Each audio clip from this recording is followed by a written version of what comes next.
इतने सुंदर हैं ठाकुर जी, वर्णन आता है कि नाल छेदन होता है ना, नाभि का छेदन होता है, तो नाल छेदन करवे वारी को बुलावे गए। बोले भैया नंद जी के लाला भयो है, नाल छेदन करनो है। तो नाल छेदन करवे वारी बोली ऐसे ना जाऊंगी मैं, मोटी दक्षिणा लूंगी। नंद बाबा बोले कहा चाहिए तो बता दे। खूब सारी सामग्री बता दी, माने इतनी गैया चाहिए, इतने रत्न चाहिए, इतने आभूषण चाहिए, नव लखा के इतने हार चाहिए। वो वाहुए लगी कि भैया इतने दिन बाद मांगवे को मिलो, पीछे मत हटो। नंद बाबा बोले तू जो कहेगी सब देंगे, तू चल एक बार वह बालक को नाल छेदन कर दे। महाराज इतनी अदा में अदब में पालकी मंगवाई, पालकी में बैठ करके जय घोष कराती, भाई कीर्तन मंडली आगे पीछे चलवाती, भाई जा रही है नाल छेदन करवे, क्योंकि वह पता चल गई है कि जरूरत है और ये कोई सामान्य नहीं है, ब्रज के राजा हैं, इनसे तो जितना हो सके मांग ले। जैसे ही उतरी पालकी में थे, नंद बाबा तो कह रही है, जैसे आजकल लोग कहते थे ना 50% पहले दे दो, नंद बाबा तो कह रही है पहले मैंने जितना बताया हो को आधो पहले दे तब भीतर जाऊंगी। नंद बाबा बोले अरे मैया तू चल तो सही, सब देंगे तो को। इतनी उमड़ घुमड़ के, इतनी अदा में, इतने अभिमान में चल करके आ रही है।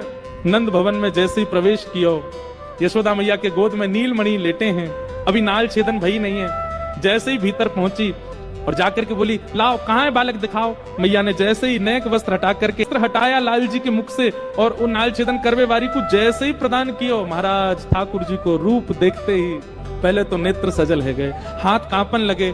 जैसे ही ठाकुर जी वाकी गोद में पधराए, इतनो प्रेम उमड़ गयो, इतनो आनंद उमड़ गयो वाके चित्त में, नेत्रन से अविरल अश्रुधार गिरने लगे।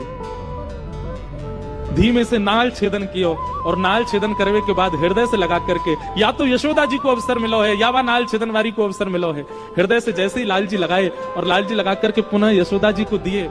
इतने में नंद बाबा आए, जितनी सामग्री मैंने बताई सब लेके संदूकन में बढ़िया हीरे जवाहरात रत्न लेकर के आए, आकर के सन्मुख रख दिए, ले जाओ आपने जो दक्षिणा बताई सब व्यवस्थित है। चरणन में गिर गई नंद बाबा के, बोले कछु ना चाहिए, बस एक दक्षिणा दे दो। बोले कहा जब तक आपको लाला या ब्रज में निवास करे और जब तक मेरे प्राण हैं तब तक नित्य सवेरे अपने लाला के दर्शन को अवसर मुझको दे दो, बस यही दक्षिणा चाहिए और कुछ नहीं चाहिए। रोज आऊंगी और रोज आकर के आपके लाला को देखूंगी, बस यही एक मुझको दक्षिणा दे दो और कुछ नहीं चाहिए। मतलब विषय का चिंतन करके आई थी, पर ठाकुर जी के संपर्क में आते ही विषय छूट गया, दर्शन प्रारंभ हो गया।